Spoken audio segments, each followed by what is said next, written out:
Ladies and gentlemen, it's my pleasure to welcome you to Talking Justice 2016 this afternoon. My name's Kaz Gurney. I'm a lawyer with the Goulburn Valley Community Legal Centre, which is part of the ARC Justice organisation. We're auspiced by Loddon Campaspe Community Legal Centre here in Shepparton, but we provide services to residents of the Goulburn Valley. First of all, I'd like to begin by acknowledging that we're gathered on the land of the Jackomos Wurrung people, who their ancestors and their descendants are the traditional owners of this country. We acknowledge their living culture, their unique role in the life of this region, and that we also acknowledge that they continue to perform age-old ceremonies of celebration, initiation and renewal.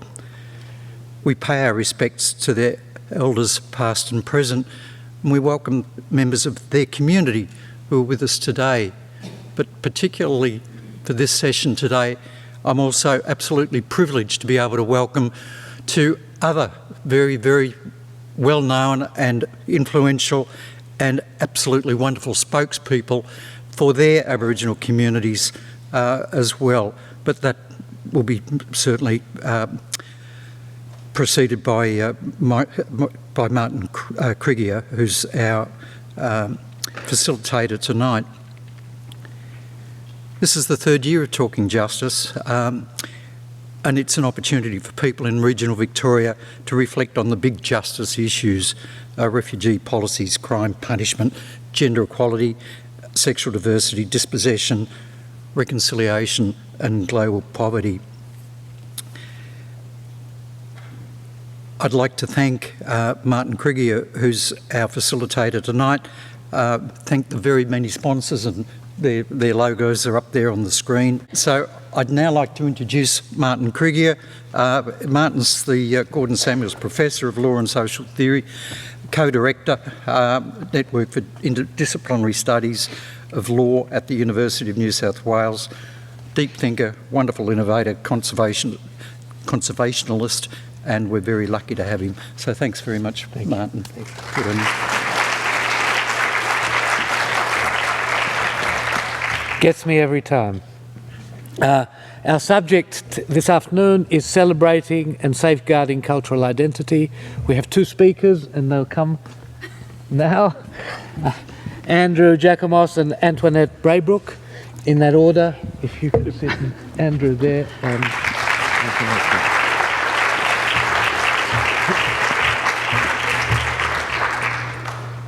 Andrew is a Victorian Aboriginal man who's had more than 30 years' experience in Aboriginal affairs policy and administration. He's now, from 2013, he was appointed Victoria's first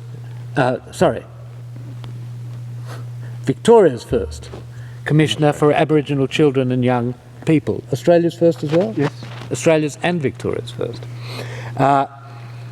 His office is independent of government, and he's a champion of vulnerable Koori young people, working aside Bernie Geary, the Principal Commissioner for Children and Young People.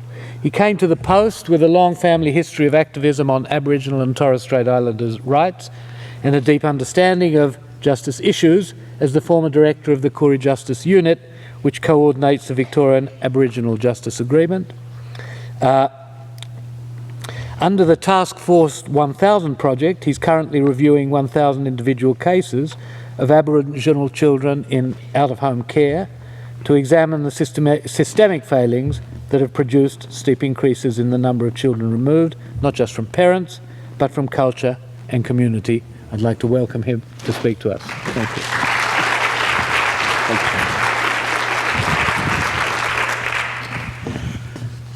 Good evening, everyone.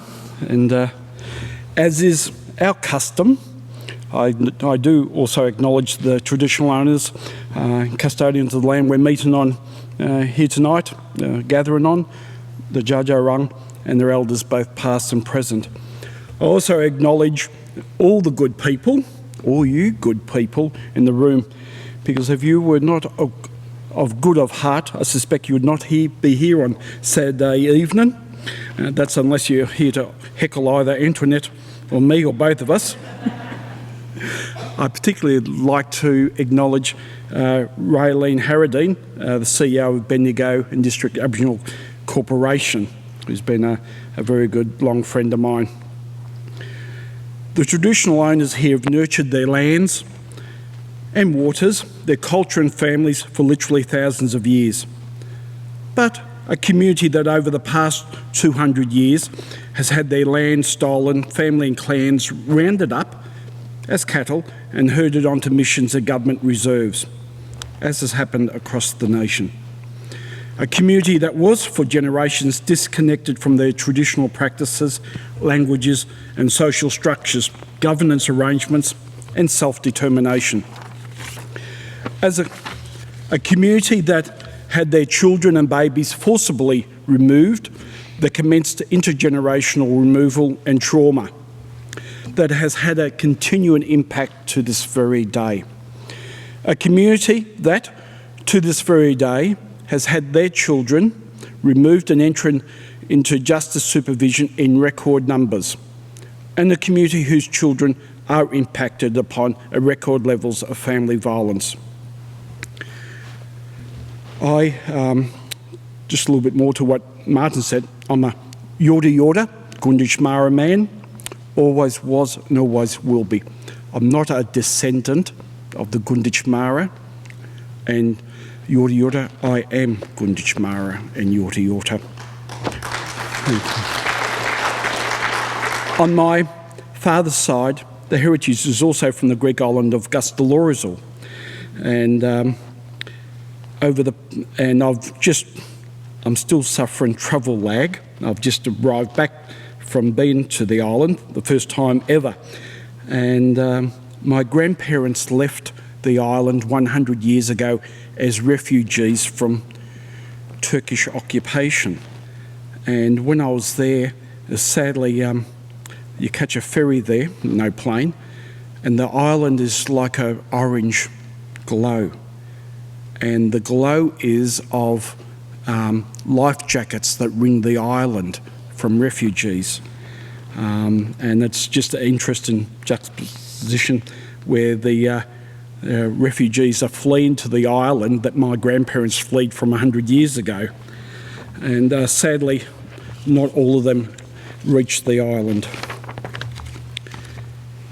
It is too easy to paint the picture that is all doom and gloom, and it isn't, because to say would be to undermine those families and individuals in our community here in Victoria and elsewhere in the nation who've been successful in escape and generational poverty and despair. People who have grown strong families against adversity. Let me say emphatically that last year we saw the number of Victorian Koori students statewide that graduated from year 12 at record numbers, and that's grown each year. And with this record numbers of Kooris, I continue on to tertiary education across all disciplines and clans. Our young people are standing up. The Victorian Youth Council convened their annual summit in April with over 150 of our young leaders and role models from across the state participating. Beautiful young people, strong of culture. In feedback to Minister Jenny Mikakos, in her role as Minister for Youth Affairs, another key stakeholders, young people shared their ideas about health, well-being, cultural strength, and having a voice in the areas that impact upon them. I am encouraged, strongly encouraged, by our own community sector, such as that works here in Bendigo, and the Andrews government's commitment to improving outcomes, not just for Koori children, but for all our community. I'm particularly encouraged by the state government's discussions with the Victorian Koori community about the development of a treaty and what it would look like. Victoria is the only jurisdiction in the nation to walk the road with our community. There are positive signs for the future, but we all acknowledge we have a long way to go. But just to make it clear, it was our community that brought the government along to the table to talk about a treaty, not the other way around. The most important thing we can desire for our children is to have a future in which they are healthy and safe. free from racism, injustice, persecution and prosecution. A society that values them as individuals and community and their place in it. Ensures they have a good education, enabling them to be economically free, secure and independent. And one where they have the opportunity to develop the skills and are given the opportunity to be able to work in a field of their choice. I want our children to know their identity, to be proud of their identity, and for the broader community to celebrate along with them their cultural identity and that of the community in which they live. Surely this is the dream, the desire all parents will have or should have for their children, be they Koori or non-Koori. Education is fundamental to creating the shift for our community, a shift to being free from welfare dependency and ensure every child is healthy and living in a nurturing home environment, free from violence and enveloped in love and respect. The challenge for our community, the whole community and nation, is to work with our community to move as a whole to that environment. I do want to tell you that the majority of Koori children in Victoria are nurtured, educated and loved in culturally rich and loving families, the great majority. The great majority of our children here in Bendigo are raised in loving and culturally rich homes, and that's a fact. But sadly, it is not the case for all of our children. Nationwide, for Koori children in Victoria, and it's not the case for all our children in Bendigo. And in fact, they are overrepresented to being vulnerable. I'm sad to say, sometimes, many times, on a daily basis in my role as Commissioner for Aboriginal Children and Young People, I see the devastating impacts of intergenerational trauma and the impact from the response by the service system that's meant to protect our children. I find it difficult to understand how the Andrews government will not, and is not to this moment, vigorously challenging other jurisdictions, including the Commonwealth, to support close the gap targets for youth justice or children's removal when they already exist in the Victorian Aboriginal Affairs Framework. In Victoria, Koori children are 12 times more likely to be in detention, and our children make up 15% of all justice supervision. We may be doing better than the national average in Victoria, but given we are just 1% of the population, it remains staggering for me that our children are so overrepresented in the youth justice, in detention, in a society that claims to be first world. A quarter of a century ago, the National Royal Commission into Aboriginal Deaths in Custody found that a contributing factor to the significant overrepresentation of our people in the justice system, and dare I say the high numbers of child removals today, is directly related to the impact of past government policies and social practices of land theft, child removals and our people being placed on missions and discouraged from using language and practicing culture. And we know that if you have a child protection history in this state, you're more likely to have poor education, poor health outcomes, poor employment outcomes, and have greater exposure to the justice system. I know that culture, which embodies knowing one's identity, being able to live your culture and being connected community, is the most powerful and resilient factor, along with education in protecting and nurturing our children. I see the symptoms, the outcomes of past and failed government policies and national attitudes, the intergenerational trauma, grief and loss, the exceedingly high rates of Aboriginal children subject to child protection orders. 20% of all children in Victoria are Koori in our home care, yet only 1% of the population. The gross overrepresentation of our children detained in youth centres. The fastest growth rate is the increasing overrepresentation of our young women in the prison system. Women in many circumstances who were babes in arms removed from family and who continue to be victims of family violence and sexual abuse.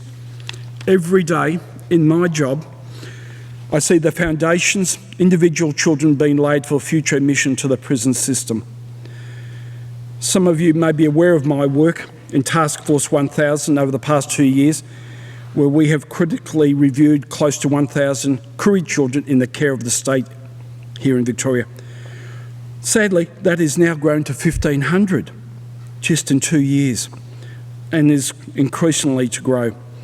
In fact, the number and ratio of Aboriginal children in Victoria and out-of-home care today is greater than it ever has been. Our task force revealed that male perpetrated family violence is the leading reason our children have been removed from home. In most cases, violence is coupled with alcohol and drug misuse and mental health issues. Can I say at this point that it is not just Koori men who are offenders. It is all men from all community groups that are offending against the mothers of Aboriginal children and children.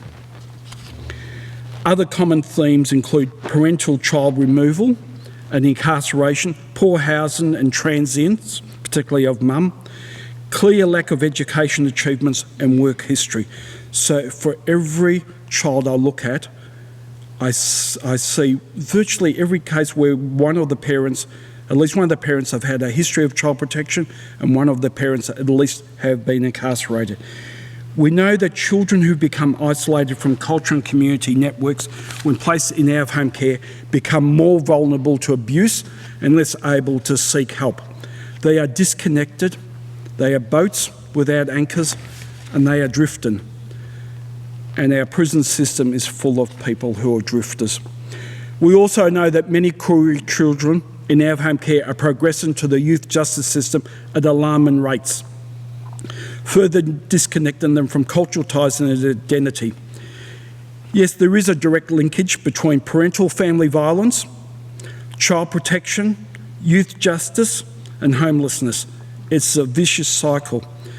I had a young 13-year-old boy in Parkville show me the cell in which his mother gave birth to him as a child, mum as a child.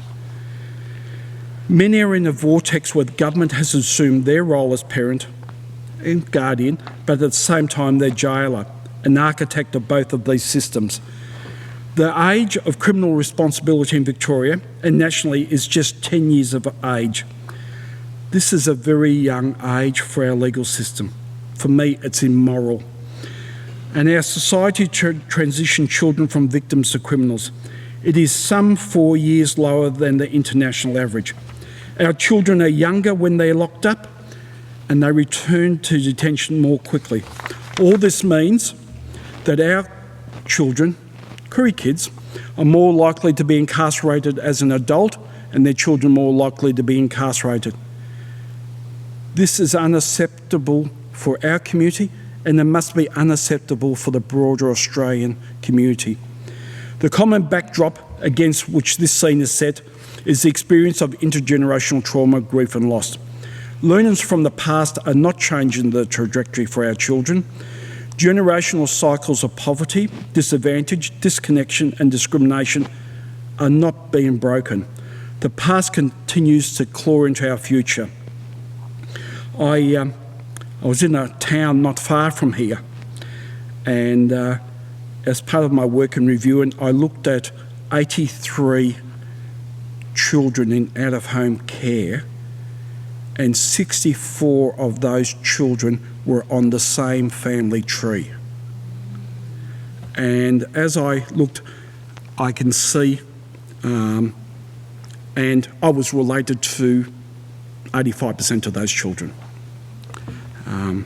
And on the family tree, I can see generation after generation. We must work out a way to halt these cycles and reshape the future. Of course, we know that the survival of our culture does not depend on recognition by the dominant structures, but it is helpful. I see cultural revitalisation all around me, as they've done for over 50,000 years. Our people will continue to rise up against adversity. Our cultures continue to grow, evolve and adapt. And when I look at the Koori Youth Summit and our youth there, I am certain in my words. A young mother rang me a couple of days ago, who I know and who I'm related to, and asked me if I could help her daughter enter the police academy. And this young girl is from a family that has had generational connection with the criminal justice system. And for this young mum to say to me that her daughter wants to join the police was quite an interesting. In Victoria, cultural rights are now enshrined in law in our Charter of Human Rights and Responsibilities. And despite its initial resistance, Australia gave formal statement of support. Yep. United Nations. There is now a legislative mandate in Victoria to implement cultural support plans for all our children in our home care. And as I say, it's so critical and so intergenerational, the loss, but in critical culture. For me, access to good, relevant and appropriate education is fundamental to key... So is that 30 seconds or 60? 5 minutes. 5 minutes, oh, okay. I can do that. To see the shift in outcomes for our community. Children in child protection achieve poor education outcomes than other children. A lot of that's due to constant movement from site to site, but it's also due to the education system. I know. I have people in the education system tell me, I don't want to see our Koori children pushed into flexible learning models where they can attend school for a couple of hours a week. I want to see our children that they are strong in literacy, maths, science and arts. I do not want to hear of country towns here in Victoria about children being kept away during NAPLAN tests or being pushed over to VCAL or being suspended or expelled for behaviours resulting from their abuse and neglect. Our children in our home care are in the care of the state, but I constantly hear of our children being pushed out from their right to access and full access of education because the school system principals, some principals in key locations, are pushing our kids out to flexible learning models so they don't impact on NAPLAN scores. I want to see more community-led initiatives towards justice reinvestment, such as in New South Wales. Together, ways to reduce offending and make the community safer have been developed. Data has been collected and used to implement programs for better outcomes. We must seize opportunity through Royal Commission into family violence and roadmap to reform of the child protection system where conversations about self-determination, prevention and early intervention are flourishing. I think I'll leave it there. Yeah. So thank you very much for your time.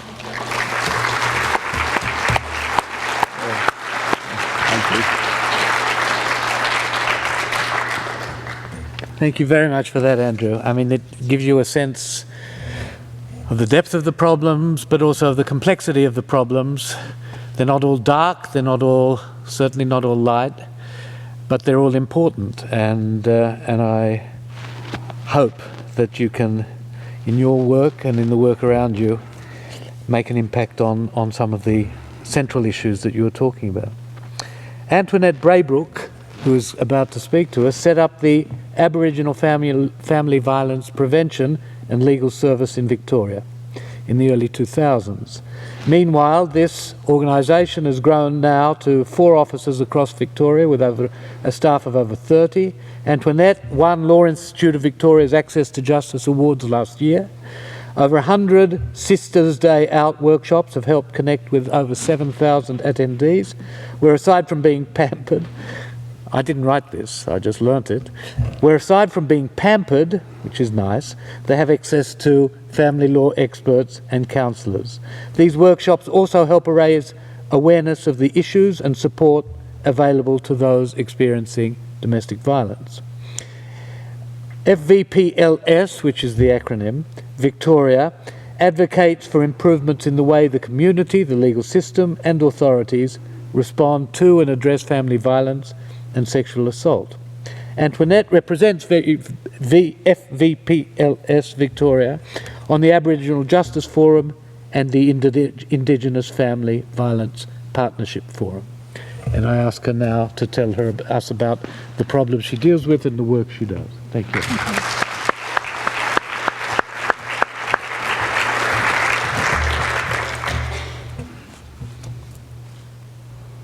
I must begin by acknowledging the traditional custodians of the land that we're gathering on today and pay my respects to the elders past and present. I'd also like to acknowledge all of my Aboriginal and Torres Strait Islander brothers and sisters here in the room, and also if there are any elders present.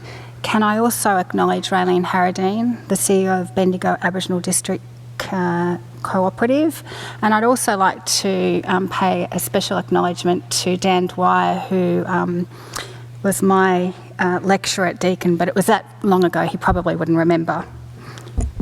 That was a joke. He's very old. I was born here in Victoria on Wurundjeri country, and my grandfather and mother's line is through Kuku Yalangi in far north Queensland. And I have been the CEO of the Aboriginal Family Violence Prevention and Legal Service in Victoria here for 14 years. I also hold the elected position of National Convener of the National Family Violence Prevention and Legal Services Forum, and I've held that for about 3 years. Our organisation is community controlled. We're a specialist service working exclusively with Aboriginal victims, survivors of family violence. We provide a broad range of services, including legal assistance, support, counselling, early intervention, prevention, and community education and awareness programs. We are not gender exclusive, but 93% of our clients in Victoria are Aboriginal and Torres Strait Islander women. Today, I've been asked to talk about celebrating and safeguarding cultural identity. In order to do this, I will touch on a number of issues specifically relating to Aboriginal and Torres Strait Islander women's experiences and interactions with the justice system and the system more broadly. It's always important for me to start with the facts so we understand exactly the stark reality of the lives of many Aboriginal and Torres Strait Islander women today. In Victoria, the Royal Commission into Family Violence reported that Aboriginal and Torres Strait Islander women are about 45 times more likely to suffer family violence than other women. The Royal Commission also reported that where violence occurs, our women are 25 times more likely to be killed or injured because of family violence than other women.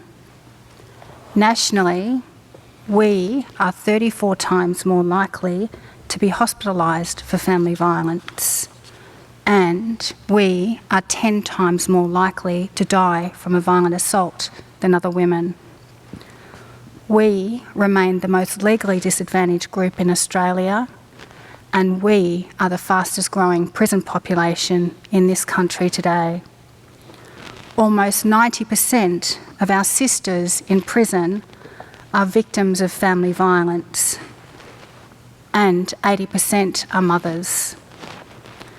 We make up 2% of the Australian population, but 34% of the prison population. Family violence is a key contributor to the removal of our children. Family violence is the greatest reason why Aboriginal women seek homelessness accommodation services. But so many women tell us in our communities that they choose violence over homelessness.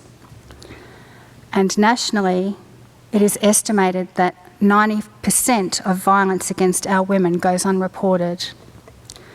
And still, the statistics and facts are overwhelming and paint a devastating picture. All of these facts point to an epidemic, a national crisis. This is a national emergency. They point to a massive and continued failure by our country. Unless we all take a stronger stand to demand change, we should all hang our heads in shame. It's very important for me to tell you that through the work we do nationally, our women are hurt by and murdered by men from many different cultures and backgrounds. So we need to stop thinking about this as just another Aboriginal problem. It's important that we have Aboriginal community-led approaches, and it is important that our men are included in the solutions. It's important to acknowledge the gendered nature of violence against all women. Equally, we must acknowledge its gendered nature when it comes to Aboriginal and Torres Strait Islander women. It is important to understand that the experiences of Aboriginal and Torres Strait Islander women escaping family violence are different to the experiences of non-Aboriginal women. Our identity, our Aboriginality, often plays a big part in the way the system and society responds to us and treats us. Historically, the legal and justice system has been used as a tool of oppression against our people. Women are scared to report violence for fear of removal of their children. Women fear they won't be believed. They fear their safety will be further compromised because they will be exposed and not protected. Our women fear that they will be judged because of their Aboriginality. Poor and inappropriate police responses are a major barrier for our women reporting violence. There are some true champions in the police force, but when it comes to responding to family violence against our women, all it takes is one bad response for that to stop other women in our communities reporting. Women we work with tell us many stories of their experiences when they get up the courage to report the violence.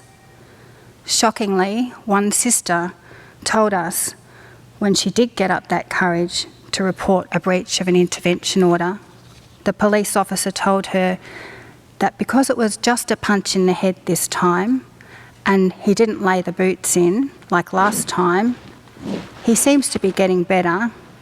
Perhaps it will make him worse if you report the breach. Go home and just see how things go. Other sisters have been presented with outstanding warrants when they have got up the courage to report.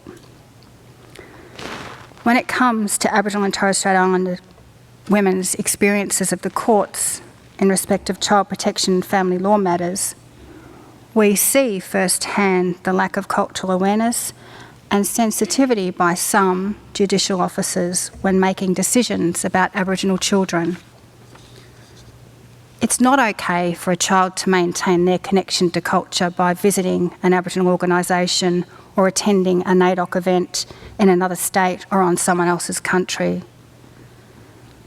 Our cultural rights are never negotiable. Keeping culture strong requires so much more than just visiting an event or an organisation. The child protection system, you've heard Andrew talk in detail about his work in Task Force 1000. Coming from our frontline experience, we see the pressure the child protection system places on our women to leave the family home, otherwise risk losing their children. We also see the community and family pressure on her to stay in the relationship and do what it takes to make it work for the kids' sake. We know of women who have left but still have their children removed because the location of their accommodation was in a bad area or there were too many people living in the house, and this was because a decision made by the worker. We know of women who cannot leave because they do not have anywhere else to go. We have some great partnerships with mainstream organisations, and many of them we work well with.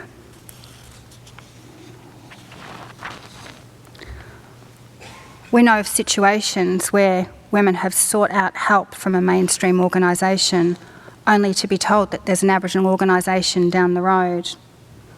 We do ask mainstream organisations to try to refer to Aboriginal organisations because our women are less likely to disclose violence to them, but there is a difference between a referral and not providing an appropriate service, and we do see this a lot. Again, with some of the feedback we get about mainstream services, women tell us they feel that they have been judged or not believed. I'd like now to touch briefly on some of the criminal justice responses our women experience. As I said earlier, our women are the fastest growing prison population. We are doing some work in the prison with the women, and many of the cases we are handling are child protection or victims of crime. It's very sad to see that so many of our women in the Dame Phyllis Frost Centre are mothers. It's very sad to see so many in that centre. It's sad to know that so many of our women in prison are there for crimes that relate directly to homelessness and poverty. It's sad to know that many are sitting on remand for long periods of time, sometimes 2 years, and by the time they are sentenced, they've done more than they should have served. There needs to be a greater investment in our communities to keep our men and women out of prison. I once read somewhere that the imprisonment rates for our people were going so high that soon there will be so many Aboriginal and Torres Strait Islander children with both parents in prison. In 2002, the then Social Justice Commissioner Tom Calma noted that it was profoundly distressing that the incarceration rates for Aboriginal and Torres Strait Islander women was higher than men and rising at a far faster rate. And that in the years since the Royal Commission into Aboriginal deaths in custody, Aboriginal women have been rendered invisible to policy makers. That was true then, and it is still true today. 25 years on after that Royal Commission, our women are still invisible. Greater investment is needed into frontline Aboriginal community control organisations for Aboriginal women. Funding must be prioritised for locally owned and driven solutions and not just go to putting more police in communities, as we saw with the Women's Safety Package. Aboriginal women's voices must be heard. There must be Aboriginal women from the grassroots with frontline expertise involved in influencing and shaping policy. In finishing up, I just want to leave you with some commentary from a judge back in 2010 when he was sentencing an Aboriginal woman for the stabbing of her partner. In sentencing Melissa, he said, "Your life has been a tragedy, nothing less than a tragedy. You seem to have been a consistent victim of domestic abuse. You have been stabbed in the chest, you have been stabbed everywhere else with a screwdriver, you have been assaulted with a hammer, you have been abducted and beaten with a stock whip on every regular basis by a man who abducted you. You had a star picket crashed into your hand, and every time you escaped from this man, he tracked you down and took you back. You have scars all over your body from the various injuries inflicted upon you by men over these years. As a country, as a society, we should be thoroughly ashamed of ourselves that you have neglected and been abused in the manner that you have been. It is exceedingly distressing that in this country, where we pride ourselves on quality, tolerance, fairness, you could be so neglected and abused, and yet we, as a society, did nothing to stop it. We have failed many women like Melissa and like Lynette Daly, whose tragic story was shown on Four Corners just a couple of weeks ago, and Mrs. Dew, and like Andrea Pickett, who was stabbed to death by her estranged husband, and the many other women, Aboriginal and Torres Strait Islander women, that we do not hear about. I want to thank the organisers for inviting me to speak here today. It is indeed a great honour to speak on behalf of the many women we work for and whose courage, strength and resilience, despite these overwhelming odds, is more than inspirational. Thank you.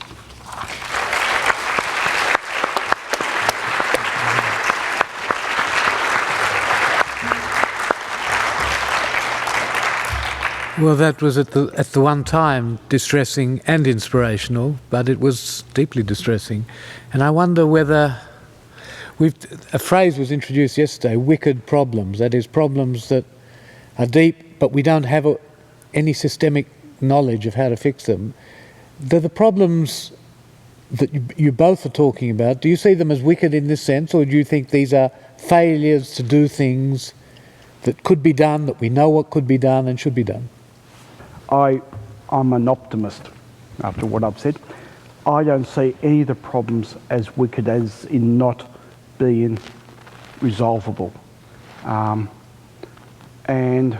as I said in my talk, there are increasing numbers, record numbers of young Koori people completing Year 12, going on to tertiary, record numbers.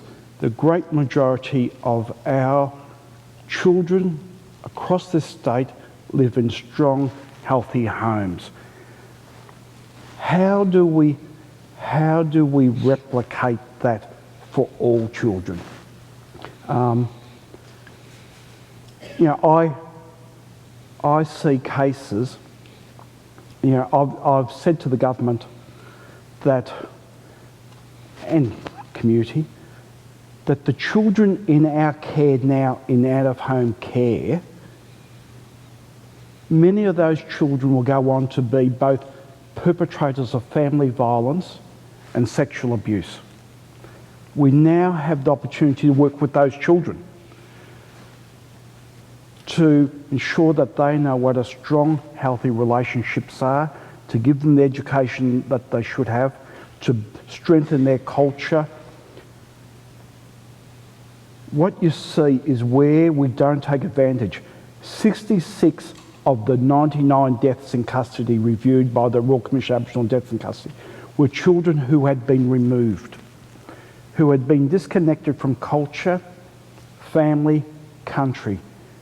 We have opportunities to address those. We have the opportunities. If we can grow,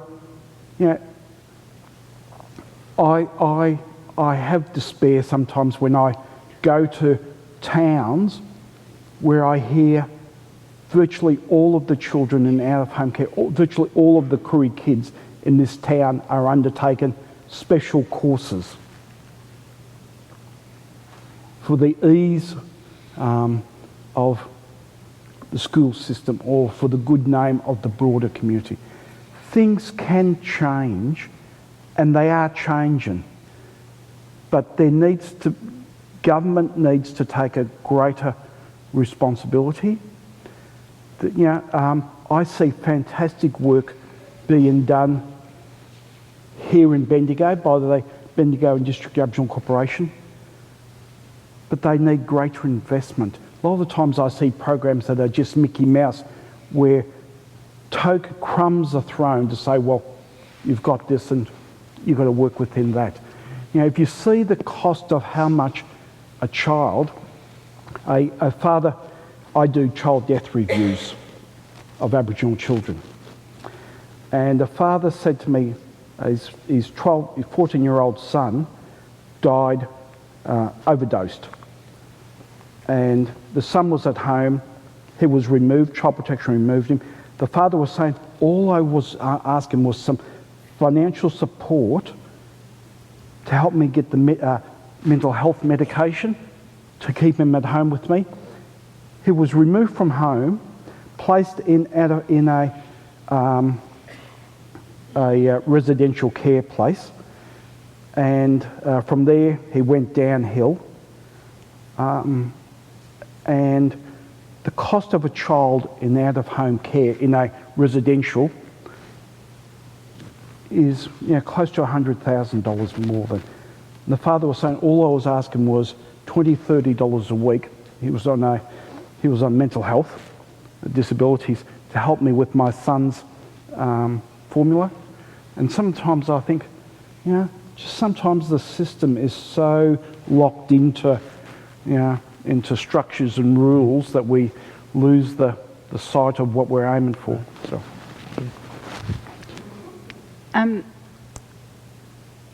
I'd like to be as optimistic as Andrew, but I just, I'm tired of having to constantly tell, the decision makers, government, what needs to be done.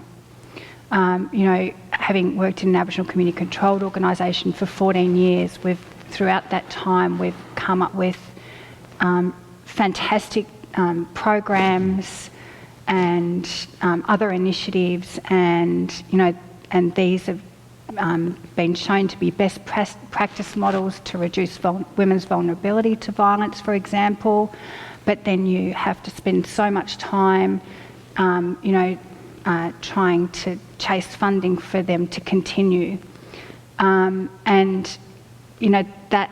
that happens then, and then 5 years' time they'll come back and say, oh, we've got this great idea for you. Like, I've seen that over time, So I would like to be as optimistic as Andrew, but the system just continually fails Aboriginal people, and I feel so frustrated by it. It's exhausting, having to work in this space and keep having to send the same messages. I get tired of standing up there just rolling those stats off my tongue all of the time, and I think, when can I say something different? When can I say something positive? There are some fantastic things happening in our communities, and I wish that I could get up here and say that, but it's really important that everyone in the broader community understands, the real picture for Aboriginal people and the failures. Yes, we have a wicked problem on our hands. Thank you very much. Questions, comments? Thank you. Thanks so much for sharing that information for us. I'm just wondering, we're all here listening because we're interested to learn more about it, and it's really distressing to hear. What can we do? Is there things already that we can link into to help with advocacy? Or it's really hard to know, to sit here and listen to the stats and go, oh my God, that's so awful, and I'm horrified that happens, and we're only just hearing about it. So I'd just love to know what things that we could do. In terms of my organisation, you can follow us through social media and just keep getting our messages out there. You can, partner with Aboriginal organisations and make sure that you're culturally sensitive and aware. I'm not sure if you're working in the sector or not, but I'd put that out to every non-Aboriginal person or organisation into this room. As an Aboriginal organisation, we commit to ongoing cultural awareness training, and as an Aboriginal woman, I'm constantly learning something new. And I'd be happy to continue talks to partner with others to help us with our advocacy around this stuff. Yep, I think there's a range. We need more carers of Aboriginal children. We particularly need more Aboriginal carers of Aboriginal children, but we also need more culturally competent non-Koori carers of Aboriginal children. If you have a small business, can you provide opportunities for young Kooris to do work experience, to employ? If you're a teacher, can you push the agenda at school? There's I think we all can do something in the roles that we are. Also, there's on a personal basis, but also offering support to the local Aboriginal community. Also, as a you mightn't be able to, as a volunteer, you mightn't be able to look after a child full time, but you might be able to do respite, promote cultural activities, promote, joining in the NAIDOC march or activities, go to your local co-op, offering support, writing to your local politician about something that you might feel strongly about. I think there's a lot of things that individuals can do. I spoke at a Aboriginal staff network meeting for the Department of Health and Human Services, and I got in a bit of trouble because I said my piece. A young man there who was highly educated, a couple of degrees, asked me, what can he do? He feels frustrated. And I said to him, from where I come from, my community, we had leaders, such as Sir Pastor Doug Nichols, who never went to high school, do things. We had William Cooper from Cumragunja, who only did a couple of years of primary school at Cumra. There was Laurie Moffat from Lake Tyers, who fought government and succeeded against the closure of those communities. And there they didn't have the education. Today, our young people, many of our young people, particularly in government, have those degrees. And in some ways I feel frustrated that people don't take the initiative, and I'm talking about some of our own educated, for non-Koori, approach Bendigo and District, if you're from here, and say, are there initiatives that you can provide support? I'm not talking about financial support, a lot of it's moral support, a lot of it's about even respite. So. I can tell people that Amnesty International has a 5-year campaign to, they've done lots of research to work alongside Indigenous people working towards decreasing rates of incarceration, etc. But I think at a local level, like in Bendigo, I think some people are just, sort of unaware and a bit hesitant about, what is the appropriate way to offer, support. So can you give us any clues? I think it's just best to link in with your local Aboriginal cooperative, and with Raylene Harradine's here from the Bendigo. Raylene, can you stand up, please? Raylene would love to meet you after this session.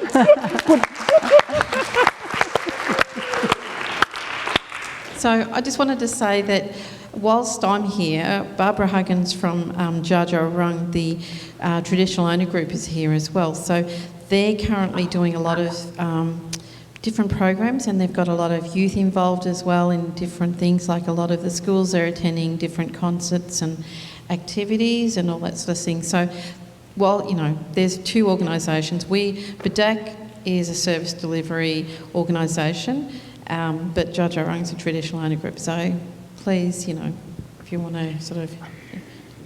Thank you very much. I just wanted to direct a question that came up last year with funding. It seems to me that as we go into election mode, we get this glib statement that it's no good throwing money at the problem. And I actually take objection to throwing money, because my own experience with the, from the acting as a solicitor with the Western Australian Legal Service, and then the special program I did at Deakin, and in other work that I've done with Annie, it's not throwing money, it's money wisely spent. But it just seems to me that what we've got is a real problem with funding. And I was just wondering, Annie, from the upshot from last year when things got pretty drastic for a while, with this election coming up, does either party make any kind of commitment to trying to further the program which you're really doing so much good work in? So with the National Family Violence Prevention Legal Services program, we were one program that come from the Commonwealth Attorney General's Department to then being under the Prime Minister's new Indigenous advancement strategy, and we were subjected to open competitive tender rounds then, and our national program was abolished, and so we just sat as 14 separate organisations. In a nutshell, 14 of us came out the other end of that with funding frozen at the 2013-14 levels with no CPI indexation. 9 got 2 years and 5 3-year funding. Now we're moving into that second year of funding, and we have been having those discussions about what next for us. And now we're in election mode. We still don't get the answers, but we had been having very good conversations with the ALP, and they'd made some commitment to our program. We can achieve improved outcomes. Money, finance is important, but it's also a lot of times about how you do business. We can achieve outcomes. Down in the southwest, we've had the youth contact, Koori youth contact with the justice system down the southwest of the state. It dropped to virtually zero for a period of time, and a lot of it was about relations between the Koori community, the justice system, and in that I'm saying courts, corrections, youth justice, sheriffs, and attitudes by police, and a lot of that was terrific work where we dropped the number virtually to zero. And there was a paper presented to the recent, I think 2 meetings ago, of the Aboriginal Justice Forum about the work that was done in the southwest. Yeah. Dropped the number of what? Dropped the number. Of what? Dropped the number? Oh, it dropped from where it was down to virtually For what? zero. For what? Oh, for youth contact with the criminal justice system. We've had a lot of we see the start of a lot of our kids going into the youth justice system, coming out of child protection. Significant numbers go from there. But if we can build strong, healthy families, then those kids won't go into child protection, which then increases their chance to go into justice. And we've had initiatives funded, and I think they're doing one here in Badak, Bendigo, where we provide wraparound services to young mums. As soon as the young mum approaches the Aboriginal Medical Service, they wrap around services, family violence, health, nutrition, dental health services around the young mum, and stay with her until the early years, the kid enters early years. They are important, and we've seen results across the state where we have numbers where the ratio of Aboriginal children entering child protection are dropping. And that has been in Shepparton, that was in Bairnsdale, that was in Mildura, and then another spot, and maybe here in Bendigo. But while the numbers are going up, the ratio is actually dropping per capita. And that was through a lot of work led by Aboriginal community organisations where they wrap around services to ensure that the child and mum stay safe, but also a lot of work about working with our young people about what are healthy, responsible relationships.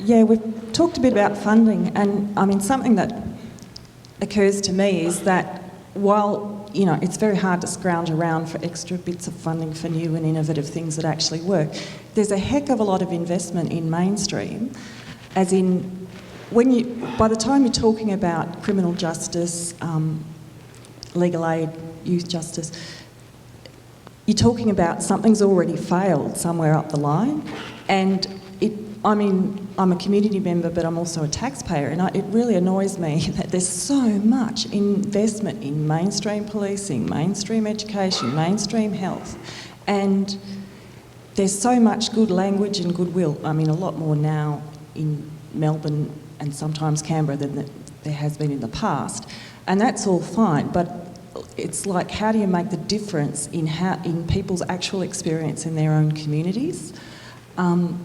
Because that's where the money already is. That's where the huge investment in those permanent jobs for those principals and those permanent jobs for those local police officers, permanent jobs for all of us. So how to make a difference in the juggernaut systems is my question.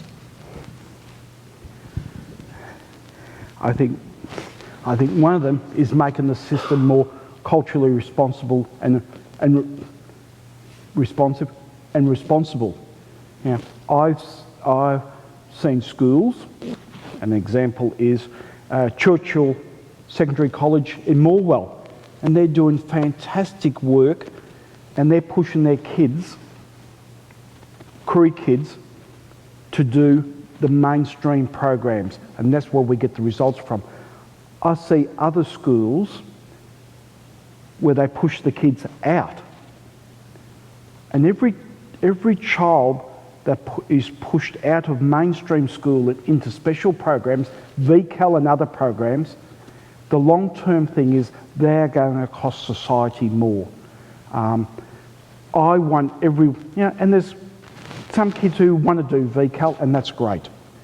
But when it becomes the rite of passage, and I was told this in Horsham by school educators, and there's others, where it becomes a rite of passage for a child to be told that it's better for them to do VCAL than to do mainstream, which are in that funded system that you spoke about, and where kids don't go on to school, where I hear in child protection where kids only do it a couple of hours school a week, or we have two siblings and one child has got mental health issues, the other one doesn't, but both children are special programs, so one child can support the other child.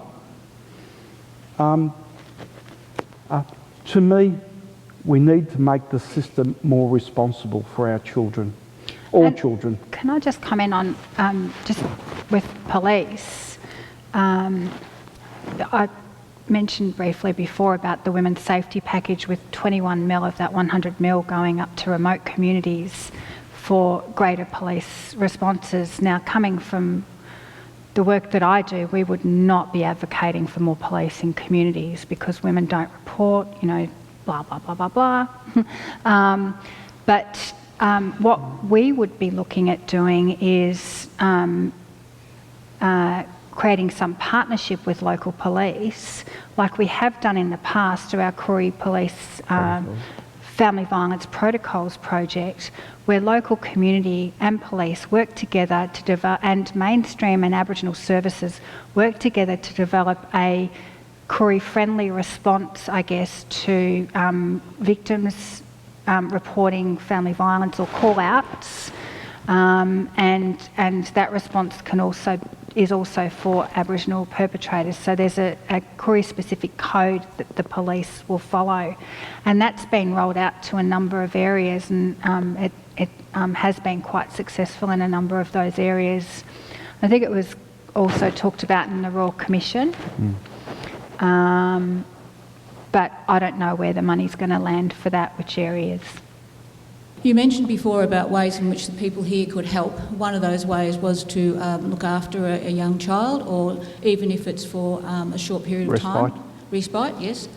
I would feel, I've done cultural competency training, not that I'm expert at it, but I have done some, but I would feel very anxious and uncomfortable because of the taking the children away. I would feel that I was not competent in providing the child with not just love and care, but also ties to their own culture.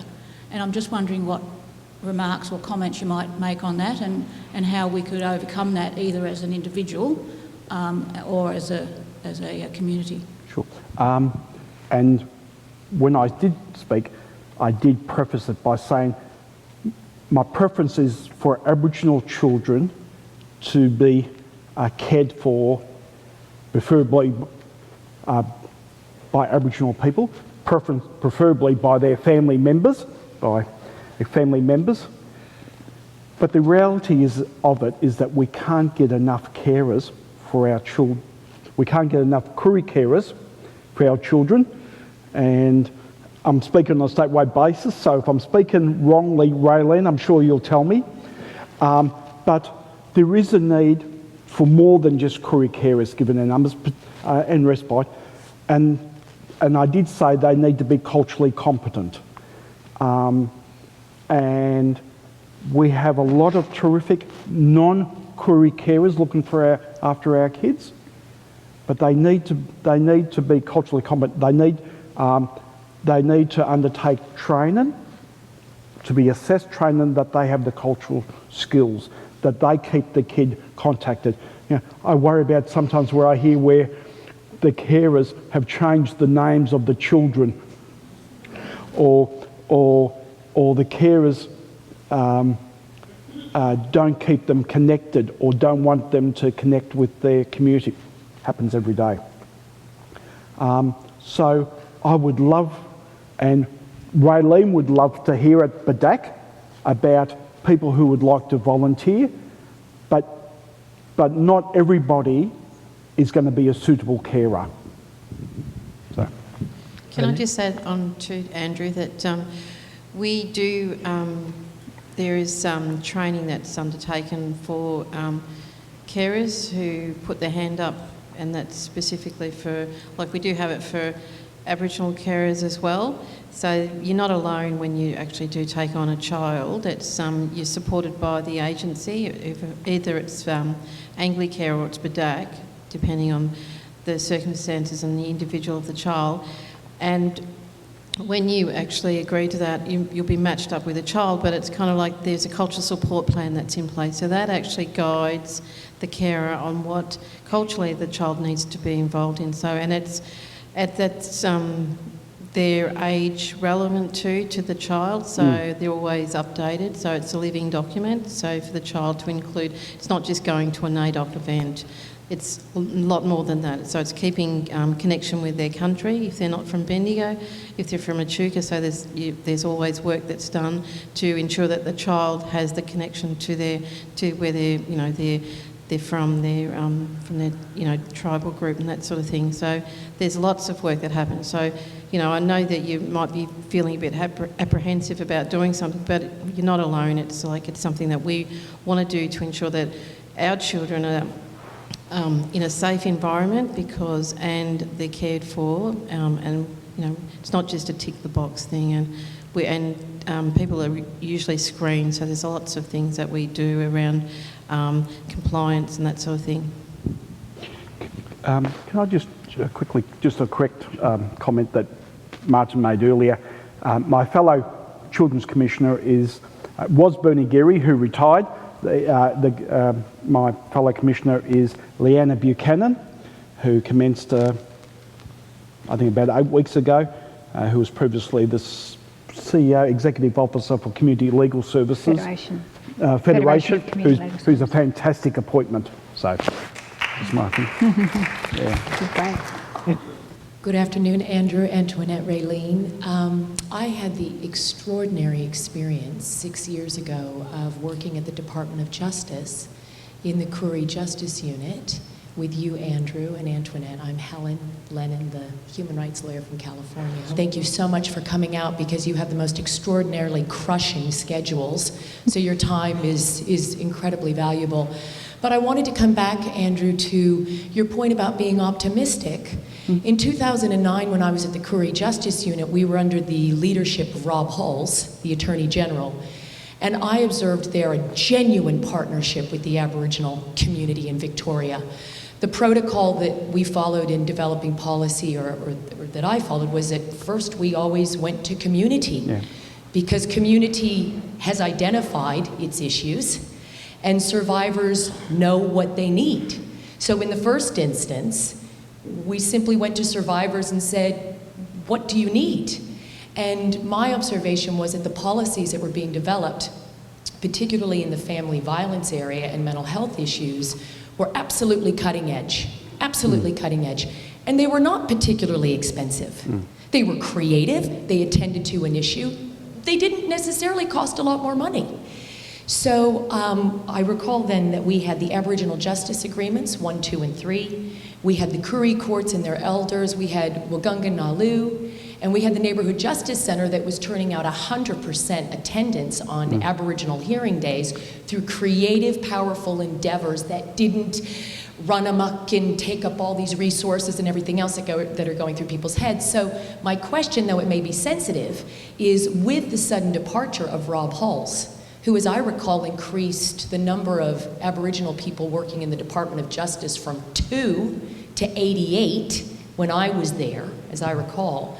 I'm wondering, how have you been able to sustain those programs and their efficacy and the Aboriginal Justice Forum and RIJAC? Because the things that are happening in Victoria are absolutely, or they were, establishing best practice. And not just for the Koori community, but absolutely for so-called mainstream community, because the stuff was broken there. So I was actually at a point where I thought, geez, if you were lucky in a family violence situation, you'd actually be having the kind of services that the Koori community was developing, because the mainstream is broken for the mainstreamers as well. So I'd love to hear what is still happening after these exciting years in your leadership. And great to see you, and hear from you. So I left Justice 3 years ago, but still a member of the Aboriginal Justice Forum. Some of the ethos of our work back then we've now established the Victorian Children's Forum, Victorian Aboriginal Children's Forum, which is based on the same thing. So Jenny Makakos, who was Parliamentary Secretary then, is now the Minister for Children, Families and Children, and we've developed, Raylene's a member, we've now developed the Aboriginal Children's Forum, and we are developing a response along the lines of the Aboriginal Justice Agreement. The Aboriginal Justice Forum continues and grows from strength to strength. Unfortunately, there hasn't been the financial investment in justice issues as there was under the Hulls regime. The ethos is still there, but there hasn't been the investment. Trying to be polite here.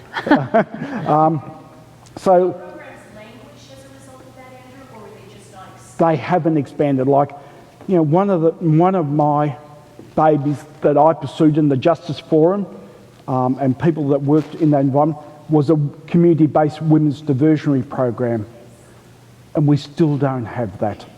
You know, we pushed for community-based diversionary programs for young men.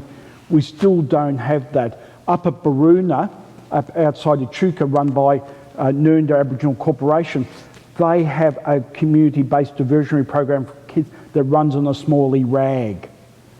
And there's an attitude within the Department of Health and Human Services that unless it's their baby, unless it's government initiated, then it's not valid. Yet that's an excellent model. You know, we've had communities, Mildura have offered a property at Hattar in the national park that they've been given to run a community-based youth diversionary programs.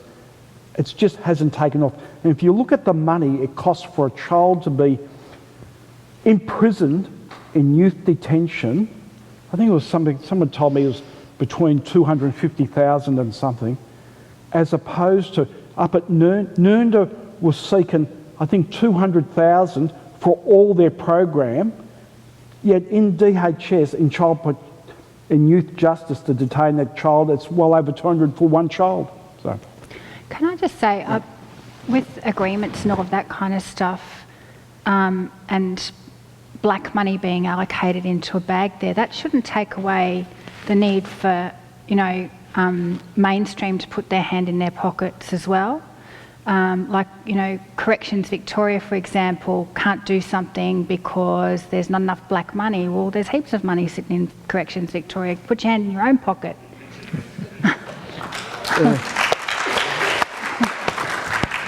Lady here. I talk at schools with my acquired brain injury, which I had a neck problem and then went to a medical service and ended up with a head injury. Now, we talk about our acquired brain injuries in schools, and I really think it might be a fabulous idea to have a road tour group, Koori, and mainstream, whatever you like to call it, that goes around schools, talks about the fact that we have 4 issues we touch on. One is we had an experience, which we don't expand on because it can be traumatic for everybody to hear, let alone say. But the other issue is that what are the lessons we've learnt from it, and how do we manage our lives because of it, and what are our achievements from there on in. But I bring up domestic violence in the talks at school, and there's 2 issues I bring up. One is that violence is not out of control when it's physical. It's out of control when voices are raised. And it's really important, I say to the students, to take 10 minutes or half an hour out as time out and come back to a discussion with much calmer voices. And the other one is, of course, to promote counselling. Now, I hand out stickers, all sorts of stickers. Well, I don't hand them out. I let the students come and seek out what they're interested in, and Koori stickers as well. But I'm wondering, couldn't we have some really special road tour groups, because I believe that really cuts the ice. I talk about, the focus is my brain injury, but in actual fact, I get a lot of students coming to me and saying, wow, you know, I've been through this, or I want to talk about that in regard to domestic violence. And I think that's, if you can nip domestic violence in an educational sense in the bud, in schools, and TAFE and DOCSA and VCAL, it could make a big difference to the young people, also educating older people, etc., etc. So is there opportunity for this type of thing to happen?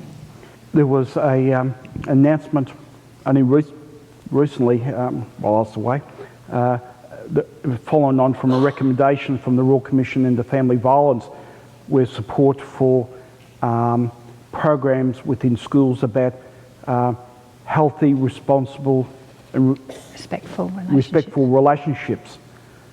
And I think that's an excellent how they do, how it's designed, and that's in principle how it's designed and delivered. It's important.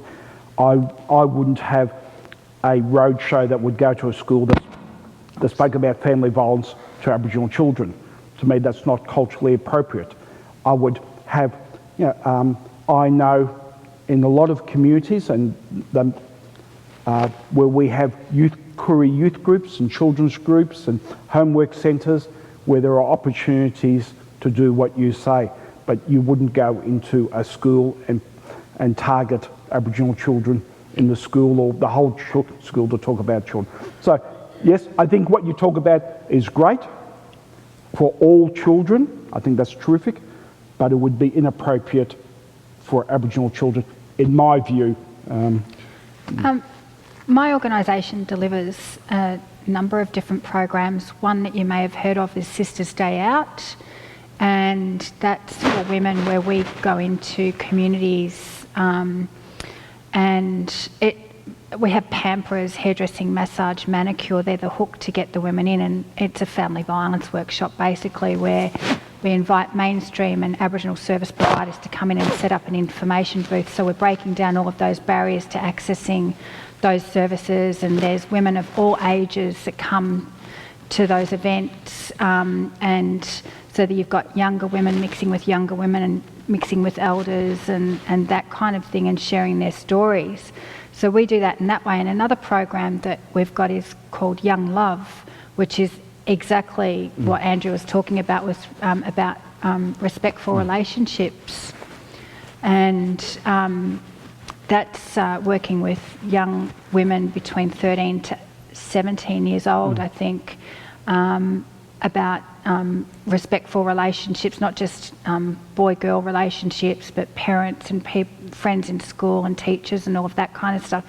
Our programs were featured highly in the commentary of the Royal Commission, and we're still waiting for that permanent allocation of funding.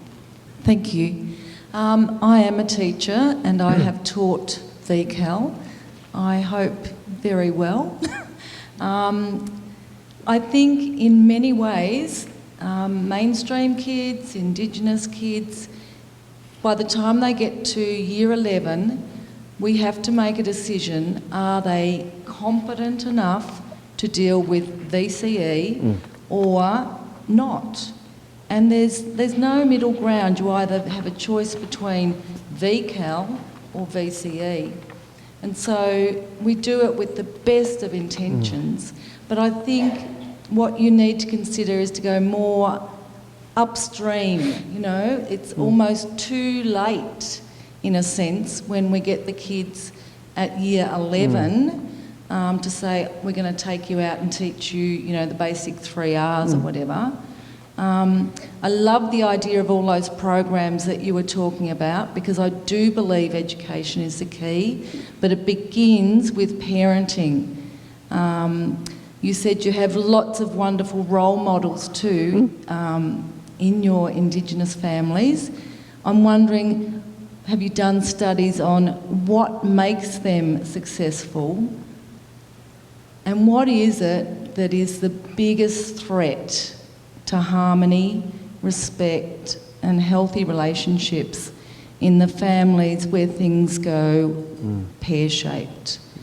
And if we could get way back to parenting skills and assisting those people, I just think that's kind of where we need to nip it in the bud.